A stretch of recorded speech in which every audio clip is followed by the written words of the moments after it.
Hello everyone. As you know that I'm doing heat and mass transfer.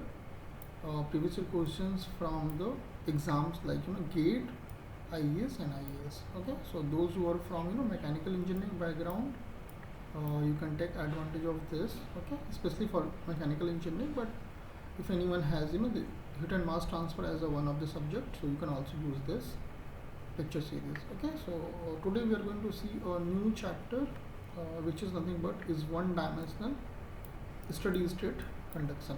Okay, so till last class we have seen little bit about basics. Okay, like Fourier law and all those things. But today we are going to start the new chapter, which is one dimensional steady state conduction. Okay, this is about myself. I did master from IIT Bombay, and I am the former assistant professor in the Department of Mechanical Engineering. Okay. So let's see. Today we'll see the questions of GATE. Okay, and subsequently we'll see the questions of IES and IAS as well. Okay. So the question related to this topic. Okay, this is the GATE 2005 question. We'll read. Okay, general heat conduction equation in Cartesian coordinate. Okay, so you know that there is three different quadrant: Cartesian, cylindrical, and polar. So from there you will find your three different equations. So this is from Cartesian quadrant equation. Okay, we'll see that in case of one dimensional heat conduction in a medium with constant properties, T is the temperature as position x at time t when del T by del T is proportional to. Okay, so these are the options: T by x, del T by del x, del 2T by del x del T, and del T2 by del x square. Okay, so see, to solve this equation we have to remember the that Cartesian equation. So anyway, those who have completed BTech, or even if you have studied this heat transfer course, so you might will have little bit the idea of what is this Cartesian equation. Okay, so if you don't know, just wait for some time. I will come up with the complete lecture series, so there will derive this equation. Okay, so there you will easily find what is this Cartesian equation, and even what is in cylindrical, what is in polar, etc. Okay, so all those things we'll see. So as of now we have to solve this question. So what happened, you can see this will be the final equation. Okay, now this is not the final equation, this is in one dimension, so they are asking about one dimensional. Okay, but like in all three directions, so we have to add like del 2T by del x square plus del 2T by del y square in this side. Okay, but since one dimension, so y will be 0 and z will be 0. Okay, so those two x's, the term del 2T by del x square, that will be 0, so we will consider only this. Okay, so now they are asking about proportionality of this del 2T by del T by del T. Okay, this is temperature, this is time. So you see this is nothing but is the what they are asking. So this will be proportional to what? Del 2T by del x square. Okay, so the answer is T. Okay, how this equation is coming we'll see later. So as of now, you just remember this equation, and with the help of this equation you will get D. Okay, fine. Next question again, यहाँ पे देखिए, it's spherical quadrant they are asking. Okay, so obviously there is no plane slab, spherical and cylindrical, तीन होता है. Okay, so here heat conduction equation in spherical quadrant. So अब देखिए ये formula based question है, वी कांट डू एनीथिंग. यहाँ वहाँ पे आप एग्जाम में डिराइव नहीं कर सकते हो. You have to remember these equations. Okay, तो एनीवे जब मैं हीट ट्रांसफर आपको पढ़ाऊँगा तो कैसे फॉर्मूलों को याद करना है वो भी I will teach you, because when I was teaching mechanical engineering, they have actually given for the heat transfer data book. Okay, so as a student you no need to remember the data book. You have to bring that data book in the exam. Okay, whether it is mid sem or end sem, So people were not remembering that equation after that, okay, even during exam time as well. But the way I study during my lecture, uh, I was remembering all the formulas. Okay, so in the similar way, in your college, if there is a data book and if you are not able to remember these equations, okay, so when I will teach this complete lecture series, I will, I mean, you will find that it's not required to use the data book. Okay, while watching the lecture, you will remember the formulas. Okay, so the same thing I was doing. Same thing I was telling in the when I was teaching. So there also, people were. I mean, after end of the course, they were coming and they were saying, yes, sir, data book actually not required. We remember the formulas. Okay, so this is I'm trying to say that don't confuse like how to remember these formulas. You'll easily remember. तो कुछ होता है जो नहीं याद होता, उसको लिख 10 बार 15 बार लिख लो तो फिर वो याद हो जाता है. Okay fine. One dimensional steady state heat transfer equation for a sphere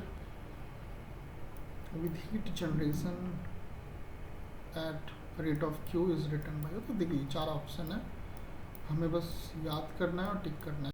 okay देखिए इसमें जो हमारा होता है पी वाला ऑप्शन होगा. ठीक है, आप बस यहाँ पे याद कर लो. Again this is also in 1 dimension only. ठीक है, 2 डायमेंशन में नहीं दिया हुआ है, तो there will be 2 more term, okay, after this for all 3 axes. Okay, but they are asking 1 dimension, so that's why they are given only 1, so answer will be B. Okay, so you now you remember. अब एक ही बात मैं क्या आपको बार बार बोलूँ, ठीक है, कि मैं जब कंप्लीट लेक्चर सीरीज कराऊंगा तो बताऊंगा. ओके, जस्ट आप वो चीज़ रखो दिमाग में. अभी आपको प्रीवियस क्वेश्चंस कर रहे हो तो उसको इस तरीके से रखो. Will see that. ओके, अगर आप मुझे फॉलो कर रहे हो तो you have to follow me for everything. Okay, then you will try to learn what I know. Okay, like एक वीडियो देख के कुछ नहीं होता. You have to follow me for longer time, then only you will come to know like what I know. Okay, that will be transferred to you. Yes. Okay, next question देखिए, ये मैं आपको homework दे रहा हूँ. ठीक है, आप इसको सॉल्व करिएगा खुद से. Building has to be maintain at 21 degree centigrade, bulb dry bulb and 14.5 degree centigrade. The outside temperature is this, or dry bulb, and the internal external surface heat transfer coefficient of this, okay, respectively, if the building wall has a thermal conductivity of this, the minimum thickness of wall required to prevent the conduction. ठीक है, देखिए ये question मैं आपको as homework दे रहा हूँ. ठीक है, आप इसको सॉल्व करके मुझे आंसर बताइएगा. आंसर नहीं है, मैंने दे दिया है. ठीक है, और मैं चाहता हूँ कि आप सॉल्व करिए और फ़ोटो खींचिए. ठीक है, you will find my email ID in my channel. You just mail that how you have done this. Okay, देखिए थोड़ा सा आपको करना पड़ेगा, आप इसको करिए.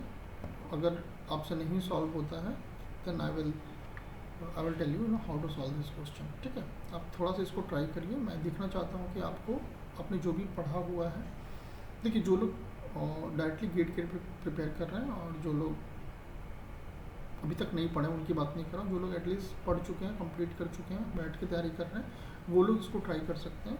ठीक है, आप ट्राई करिए, इसका फ़ोटो खींच के मुझे मेल करिए. I want to see that how you are approaching this. Okay, this is a typical GATE question, so I will be happy to see you. Okay, देखिए अब ये भी गेट का क्वेश्चन है, 2009 का क्वेश्चन है. ओके, सो दिस क्वेश्चन ये मेरे टाइम का क्वेश्चन है. जब मैं पढ़ रहा था उस टाइम पे ये क्वेश्चन आया हुआ था 2 मार्क्स में. मैंने किया था, सही भी था. ओके, एग्ज़ाम में. Today will see how to solve this question. Okay, देखिए यहाँ पे it's a plain composite slab है. एक स्लैब ये है, एक स्लैब ये है. इसका इस साइड में थर्मल कंडक्टिविटी दी हुई है, ठीक है। एंड इस साइड एक this is convective heat transfer, okay, this is convective heat transfer coefficient inside outside, ठीक है। उसका टेम्परेचर भी दिया हुआ है, इनसाइड का और आउटसाइड का, ठीक है। इसका लेंथ दिया हुआ है, so everything is given, okay, you can see here h is given, h in is given, h out is given, t infinity I in is given, t infinity out is given। अब इसकी k1 है, इसकी k1 है, इसकी k2 है, ये भी दिया हुआ है, k1 k2 भी दिया हुआ है, थिकनेस भी दिया हुआ है, ठीक है, सब कुछ दिया हुआ है। अब हमसे पूछ क्या रहा है, एज्यूमिंग निग्लेजिबल कॉन्टैक्ट रेजिस्टेंस, ये जो इसके बीच में कॉन्टैक्ट है उसमें निग्लेजिबल, उसको निगलेक्ट करने के लिए बोल रहा है, ठीक है। Then what is the interface temperature in degree centigrade, ठीक है, ऑफ द, यहाँ पे टेम्परेचर हमसे पूछ रहा है, इस जगह पे मान लो यहाँ पे टेम्परेचर T है, ठीक है, इस चीज़ को हमसे पूछ रहा है, दिस इज द क्वेश्चन, ठीक है, टिपिकल गेट क्वेश्चन। अब देखिए मैं आपको बताने, एक्सप्लेनेशन बताने से पहले, हमें सॉल्यूशन बताने से पहले आपको बता देता हूँ कि इसको सॉल्व कैसे करना है। देखिए सबसे पहले आपको क्या करना है, Q निकालना है, ठीक है, मान लो this Q you have to calculate, ठीक है। तो अब देखिए इसमें कितने थर्मल रेजिस्टेंस होंगे, एक तो इसके वजह से होगा, एक इसके वजह से होगा, एक स्लैब की वजह से होगा, एक इस स्लैब की वजह से होगा, तो चार इसमें रेजिस्टेंस होंगे, ठीक है। और वही फूरियर लॉ हम यूज़ करना है, Q is equal to okay delta T by R equivalent, okay, R equivalent this we have to use, ठीक है। अब ये R इक्विवेलेंट क्या होगा, ये चार रेजिस्टेंस, इस वाले के लिए 1/HIA, ठीक है, फिर उसके बाद K1 बाई L1A, फिर K2 by L2A for this, इसके बाद इस वाले के लिए आउटसाइड के लिए 1/H0A, ठीक है। वो सारा आप ऐड कर दो, डेल्टा T इन्फिनिटी क्या होगा, TI in minus TI out, okay, initial final लेते हैं। अब R इक्विवेलेंट आपको पता है Q मिल जाएगा, ठीक है, Q मिल गया। Q मिलने के बाद आप कोई एक ले लो, चाहे आप ये T इन K1 ले लो या T आउट K1 ले लो। T इन K1 में आपको क्या होगा, फिर से Q is equal to delta T क्या होगा, H T infinity I minus T ये जो आपने माना है। अब उसमें दो ही रेजिस्टेंस आ जाएगा, ये 1/H1, ठीक है, और K1 बाई L1A। चाहे आप ये यूज़ कर लो, चाहे आप दूसरे साइड का यूज़ कर लो। दूसरे साइड के लिए क्या है, मान लो ऐसे आप फ्लो कर रहे हो, like this way if flowing, ठीक है, ऑब्वियसली हीट ट्रांसफर ऐसे होगा। So T1 minus T infinity delta T हो जाएगा, और R इक्विवेलेंट क्या होगा, K2 by L2A plus 1/H0 I mean H out A, ठीक है। एरिया इसमें आप एक ले लो, 1 ले लो, ठीक है। This is the whole thing, ठीक है। इसमें ऐसा आप जब पहली बार एग्जाम में देखोगे क्वेश्चन क्या यार ये क्या फिगर बनाया हुआ है, ये ऊपर की तरफ में क्या जा रहा है, इज़ नथिंग, कुछ नहीं है, ठीक है। सिंपल हीट ट्रांसफर का प्लेन स्लैब का क्वेश्चन है, कंपोजिट का, और you can easily solve this, ठीक है। मैंने आपको अप्रोच बता दिया है कैसे करना है। Now next slide will see the same thing, okay, it will be repetition for you, okay. देखिए अब इसमें ये वही चीज़ कर रहा है जो मैं आपको बताया हूँ, ठीक है। देख Q हमें निकालना है, Q क्या है, डेल्टा T, ओके, इस वही लिख लो यहाँ पे जो इससे पहले वाले हम लोगों ने भी देखा पिछले स्लाइड में, delta T by R equivalent total, ठीक है, R टोटल बोलो, R इक्विवेलेंट बोलो। तो डेल्टा T क्या है, T1 इज T इन्फिनिटी इन, ये कितना 20। अब यहाँ पे देखिए T इन्फिनिटी आउट माइनस में है, तो माइनस तो प्लस हो जाएगा, ठीक है। अब यहाँ पे 1/HA, तो HI क्या है 20, 1/HA को 1 ले लिया, ठीक है, पर यूनिट, ओके, एरिया को 1 ले लिया। फिर K2 के लिए क्या है, K2 कितना, K1 सॉरी पॉइंट, एक L1, okay, L1 by K1 ये होता है, L1 बाई K1 ये होता है, ठीक है, प्लेन स्लैब के लिए जो थर्मल रेजिस्टेंस बोलते हैं, ठीक है, वो उतना आपको पता है, इतना मुझे बताने की ज़रूरत नहीं है। L1 by L by K होता है, ठीक है। For plain slab, and for convective वाले के लिए 1/HA होता है। ओके, ये होता है इसकी, this is 1/HA and this is nothing but is the L/K। ठीक है, तो L कितना है 0.3, K कितना है 20। ठीक है, A को 1 ले लिया, फिर उसके बाद K2, यहाँ पे K2 by L2 by K2A, L2 कितना है 0.5, और K2 कितना 50। ठीक है, उसकी उसी तरीके से आप इधर वाले के लिए आ जाओ 1/H0।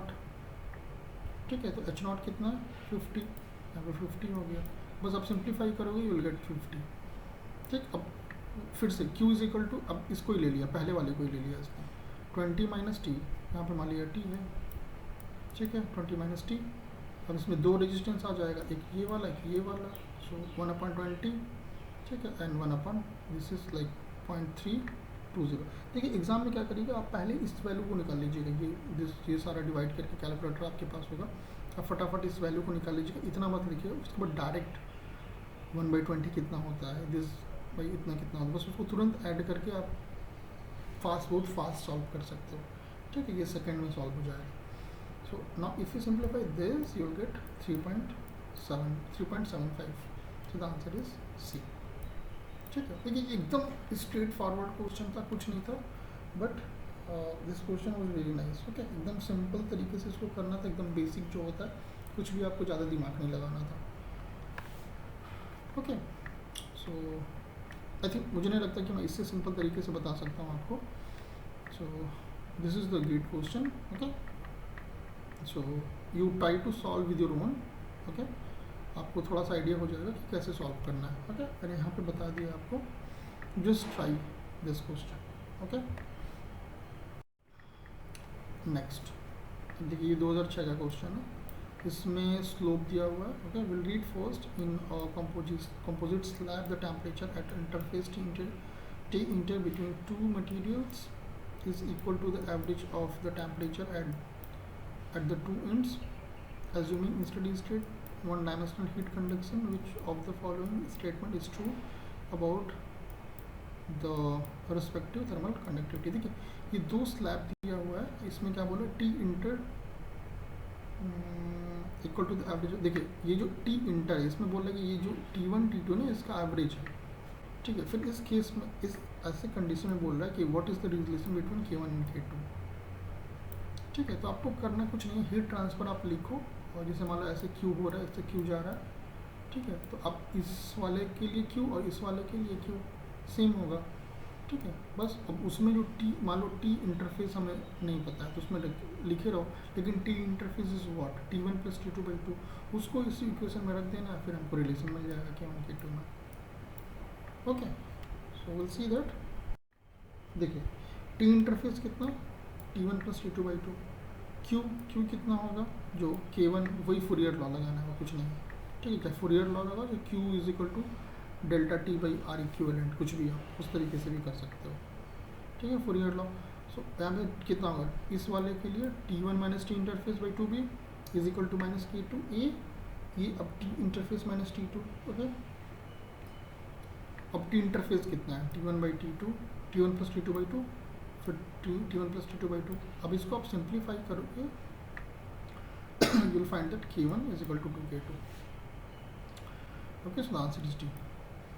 ठीक है, कुछ नहीं है, बस ऐसे ही बेवकूफ़ बना रही है आपको। T इंटरफेस के रख देना है, T1 + T2/2, you will get the answer. Okay, अब देखिए ये भी एक क्वेश्चन है, इसमें हमसे क्या पूछ रहा है, ओवरऑल थर्मल रेजिस्टेंस। ठीक है, अब इसमें देखिए स्लैब की जो डेप्थ है 1 मीटर दी हुई। देखिए ये क्वेश्चन भी मैं सॉल्व नहीं करवाऊंगा आपको, यू हैव टू सॉल्व, आपको आंसर बताना, मैं आपको अप्रोच बता दूंगा कैसे करना है। इसमें देखिए Q की वैल्यू नहीं पूछ रही, इसमें overall heat transfer, overall thermal resistance पूछ रहा है। देखिए, तो देखिए यहाँ पे एक स्लैब है और ये दो स्लैब है, 3 स्लैब है। ठीक है, ये एक स्लैब है और ये 2 स्लैब है।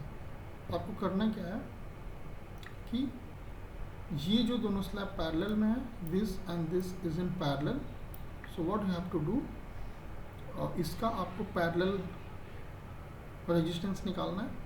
उसके बाद इसको इस वाले के साथ, इन दोनों का इसके साथ सीरीज में लगा देना है बस। और प्लेन स्लैब आपको पता है L/Ka होता है, ठीक है। बस के की वैल्यू सबके लिए दी हुई है, लेंथ भी दिया हुआ है। So first what to do, you use parallel concept. आपको पता है 1/R1 + 1/R2 होता है पैरेलल के लिए। सीरीज के लिए R1 + R2। बस एक बार आप 1/R1 + 1/R2 करो, उसके बाद उससे जो ओवरऑल आता है उसको इसके साथ, इस वाले के साथ R1 + R2 कर दो। Okay, you will get the answer. देखिए ये मैं बोल रहा हूँ कि इन दोनों के लिए पहले आप पैरेलल यूज़ करो, ठीक है। तो ये कितना होगा, ये चीज़ होगा। अब इसको मैं फॉर्मूला मत देखिए, आप पहले ही मतलब L/K1, इसके लिए L/K1 निकालो, L1/K1A, L2/K2A, L3/K3, ये सब निकाल लो। फिर इन दोनों की वैल्यू पैरेलल में ऐड करो, ओके। फिर वो मिल जाएगा। इसके बाद इस वाले के साथ सीरीज में कर लो आप, बस सिंपल तरीके से मिल जाएगा। सब कुछ दिया हुआ है, ओके। एरिया आप, ओके, एरिया को आप 1 ले सकते हो, okay.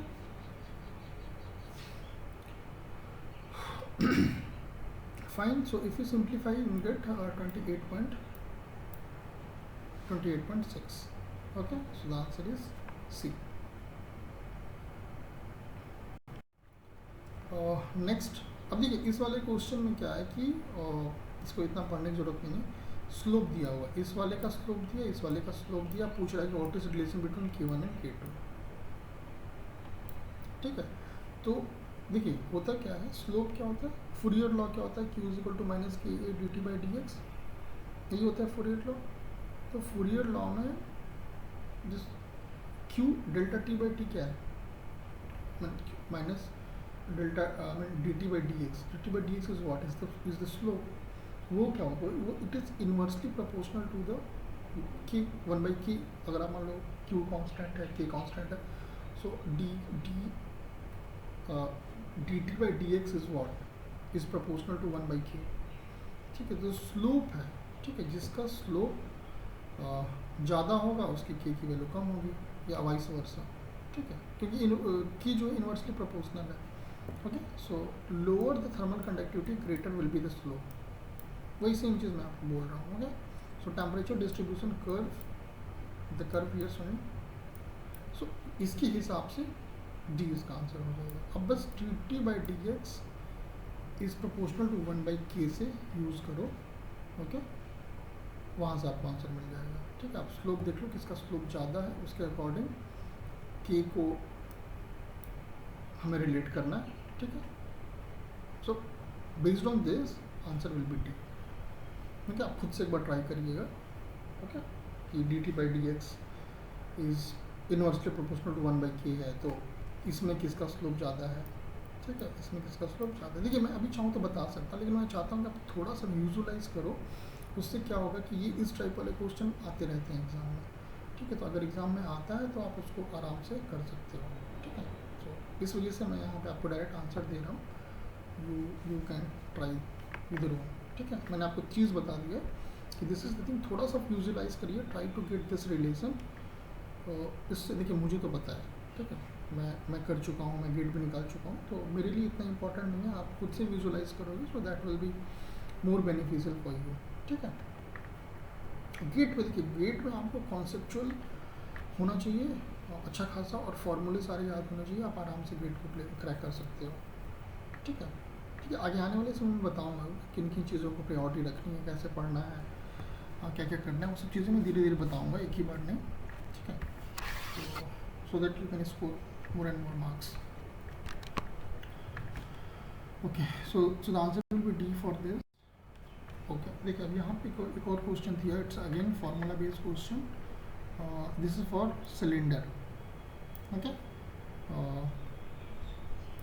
Stainless steel tube, K is this, 2 meter diameter, internal diameter 5 meter, external diameter, insulated with 3 centimeter thick asbestos, ठीक है, एक asbestos के साथ लगा हुआ है। If the temperature difference between the inner most and outer most is this, the heat transfer rate. देखिए एकदम एग्जैक्ट फार्मूला बेस्ड क्वेश्चन है, कंपोजिट सिलेंडर का क्वेश्चन है। ओके, तो again how the formula is coming I will let you later. Okay, जब मैं lecture series पढ़ाऊँगा, क्योंकि अगर मैं यहाँ पे इसको डराइव करना शुरू कर दूँ तो 1 घंटे लग जाएगा, ठीक है। लेकिन स्फीयर वाले के लिए मैंने मेरे प्लेलिस्ट में एक लेक्चर है, ठीक है, दैट इज़ फॉर स्फीयर, कैसे उसको डराइव करते हैं। तो अगर आपको इंटरेस्ट है तो आप उसको देख सकते हो, ठीक है। बट यहाँ पे सिलेंडर वाला फार्मूला में यूज़ करना, this is the whole expression, that is 2π/LT in -TF ln R2/R1/K1, okay, plus ln R3/R2 KB, okay. So everything is given here, okay. L की value, T in TF, T final, R2, R1, R3, R2K, सब कुछ इसमें दिया, आपको बस इसमें वो value रखनी है, सिंप्लीफाई करना है, you will get the answer, ठीक है। इसमें कुछ भी रॉकेट साइंस नहीं है। रॉकेट साइंस तब होता अगर कोई एक चीज़ अननोन होता और कुछ और दिए होता और वो हमें निकाल के तब सॉल्व करना होता। Okay, it's just a formula based question, so we need to remember this formula. Okay,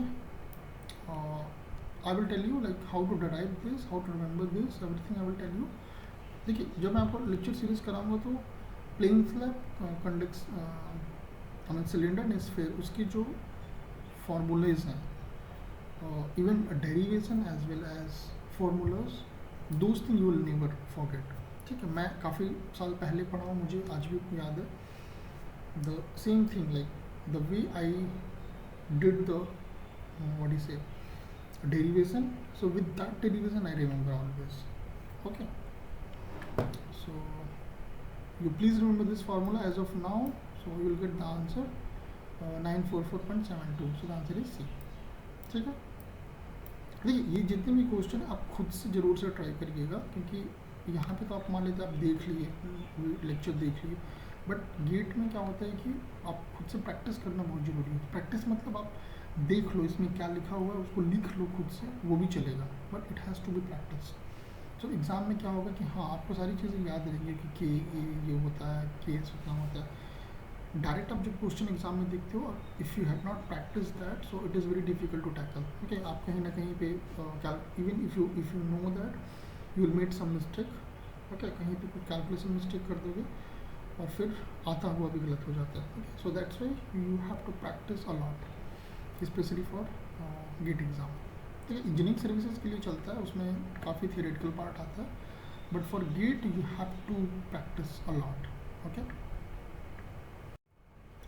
I think the last question we'll see for this lecture, two insulating material of thermal conductivity K and 2K are available for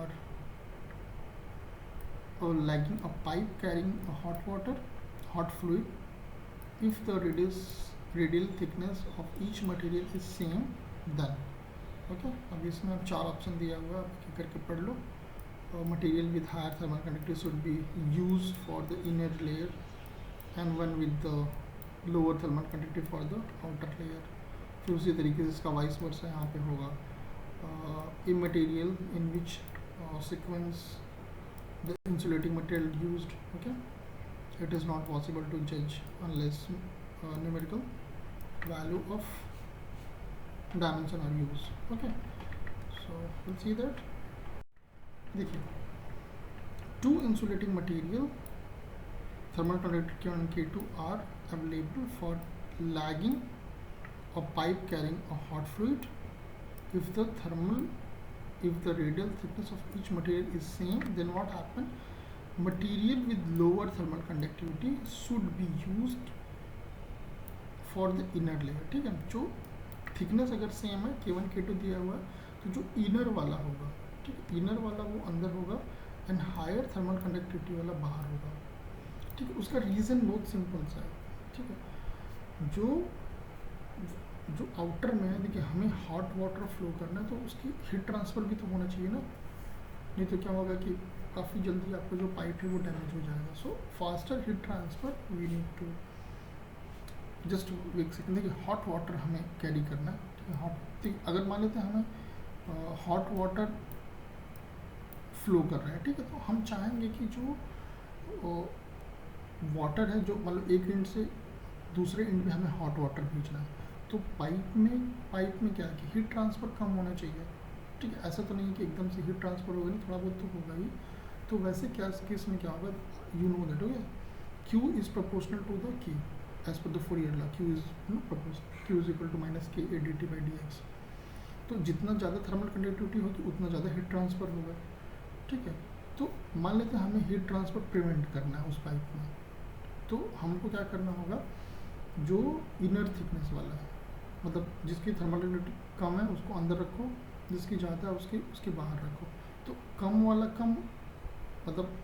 अगर अंदर है तो वो laser heat transfer करेगा, ठीक है। फिर उसके बाद वाला आएगा, ठीक है। तो उससे होगा क्या कि आपको जो एंड पॉइंट पे जो हमें हॉट वाटर चाहिए वो हॉट वाटर मिलेगा। अदरवाइज़ क्या होगा, अगर आप लंबे पाइप में फ्लो कर रहे हो और ज़्यादा थर्मल कंडक्टिविटी वाला अंदर कर दिए, तो आप देखोगे कि वहाँ पे जो इनिशियल में जो वाटर का टेम्परेचर है एग्जिट में वो कम हो जाएगा, क्योंकि बीच में हीट लॉस हो जाएगा। Okay, so to prevent heat loss, actually we need to put lesser thermal conductivity inside and higher thermal conductivity outside. Okay, so this is the reason. So the answer is B. ठीक है. So okay, so this is the, I think